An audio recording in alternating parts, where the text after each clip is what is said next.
있습니다. 생방송 제주가 좋다 지금부터 시작합니다. 네, 첫 소식 전해드릴게요. 최근에 이 4.3 사건을 다룬 영화, 독립영화가 제작 중이라고 하는데요. 사실 우리가 아무리 말해도 모르는 게 우리의 이 가슴 아픈 제주 4.3 사건이잖아요. 네, 한 젊은 감독이 이번에 이 4.3 사건의 아픈 이면들을 담아냈다고 해서 화제가 되고 있습니다. 지금 만나보시죠.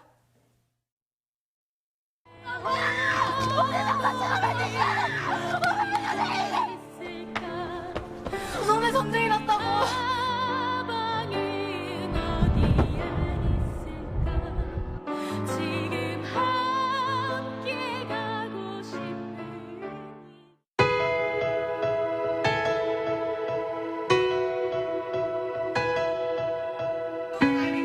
일본 오사카 쭈루하시 한인타운, 제주 사람들이 많이 살아가고 있는 이곳에 지난 10월, 영화 촬영이 한창입니다.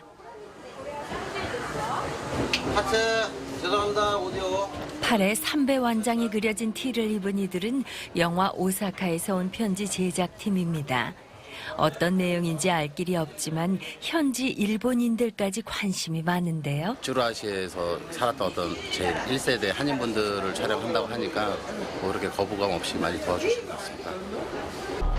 영화는 제주 역사의 아픈 이야기 4.3을 다루고 있습니다. 특히 그 시절 아무 이유도 모른 채 가족을 잃고 제주를 떠나야 했던 아이들, 두 연인의 이야기입니다. 이 영화를 총지휘하고 있는 양정환 감독은 10여 년 전 4.3을 다룬 영화 끝나지 않는 세월에 고 김경률 감독과의 못다한 인연으로 영화 제작에 뛰어들게 됐습니다. 오케이. 예산과 촬영, 현지 섭외까지 하나하나 몸으로 부딪힐 수밖에 없는 열악한 상황이죠. 難しいね。役者さんは偉いもんや思います。私らもうなかなかね、セリフが覚えられへんのですよ。ちょっとだけやのにね。だからもうこれから役者さんを見直しました。 4.3의 빚진 마음으로 시작했지만 의지와 신념은 종종 제작 현실에 부딪힙니다. 겨우 빌린 다다미방에 1940~50년대 분위기를 내느라 온 스텝이 달려듭니다. 게다가 주인공 할머니가 젊은 시절 봉제 공장에서 일했던 상황을 연출하느라 꽤나 진땀을 빼고 있습니다. 그 당시에 일본에서 있었던 어떤 수준, 사용했던 거를 구하려고 엄청나게 이제 자료들을 찾았고, 이 아이 같은 경우는 제가 강원도에서 수배를 해서 제주도로 내려서 촬영을 하고 지금 오사카까지 온 아이라고 보면 될 것 같아요. 어차피 상업 영화가 아닌데다 제작비가 넉넉하지 않다 보니 모든 것은 몸으로 때워야 하는 현실. 무엇보다 영화의 진심이 담겨야 하겠죠. 16세 시집와 남편과 시어른의 참혹한 죽음을 맞이한 후 호롤단신 일본으로 건너와야 했던 주인공의 삶을 그저 진솔하게 담아내야 합니다. 밤은 깊어가지만 오사카 현지 촬영은 단 3일. 시간을 허투루 보낼 수 없습니다. 벌써 지금 1시간 좀 넘은 것 같은데, 저희가 이제 뭐 제주도에서 촬영하면 이렇게 좀 뭐 혹시나 좀 뭐 많이 늦어지고 하면 다음날 찍어도 되는데, 아무래도 여기가 이제 오사카에서 촬영하다 보니까 그날 촬영 분량을 못 끝내면 뭐 다음날 이제 스케줄 전체가 이제 문제가 생기기 때문에 좀 늦게라도 촬영을 마무리하고 있습니다. 오사카의 한 요양원, 이곳에 영화의 주인공 한 분이 살고 계십니다. 바로 이분, 올해 94살의 권경식 할머니십니다. 할머니의 살아온 이야기를 들어봅니다. 얼마나 때 어째 그걸로 놔둬둘 건요 모르고요. 말 거라도 무지와 모르겠습니다. 나님은 모르겠습니다. 하나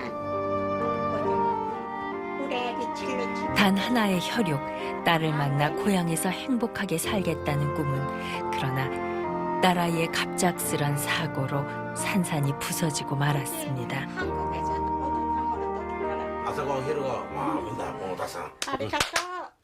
아이고.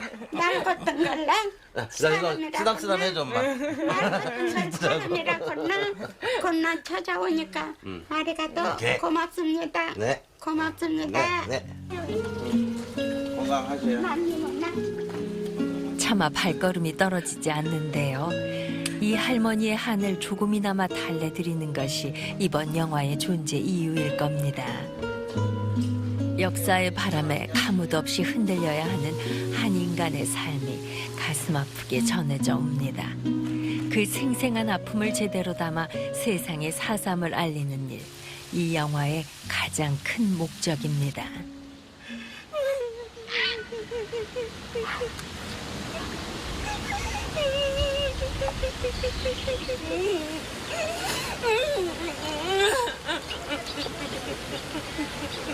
그 인서트 가시죠.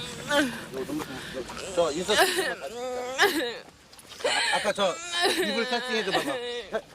경식 할머니 생각하니까 저희 애가 죽었다고 생각하니까 눈물이 계속 나오고 마음이 지금도 아파요.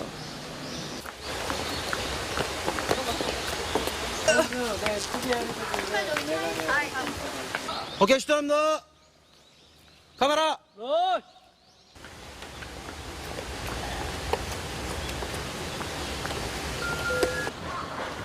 자, 커트 오케이. 들어오는 거야. 그럼 너 어떻게 해야 돼? 뛰어 들어와야지. 때 다시 들어가야 돼. 이번 현지 촬영에는 연기 경험이 없음에도 불구하고 적극적으로 도움을 주신 분들이 계신데요. 한국 드라마를 사랑하는 모임 회원들입니다. 특히 어렵고 낯선 4.3의 역사까지 공부하며 연기에 대한 열정을 보여주기도 했습니다. いや楽しかったです。特に今回のお仕事をいただいて、韓国にこういう深い歴史があったというのを日本人として初めて知りました。そういう作品に参加できて本当に嬉しかったです。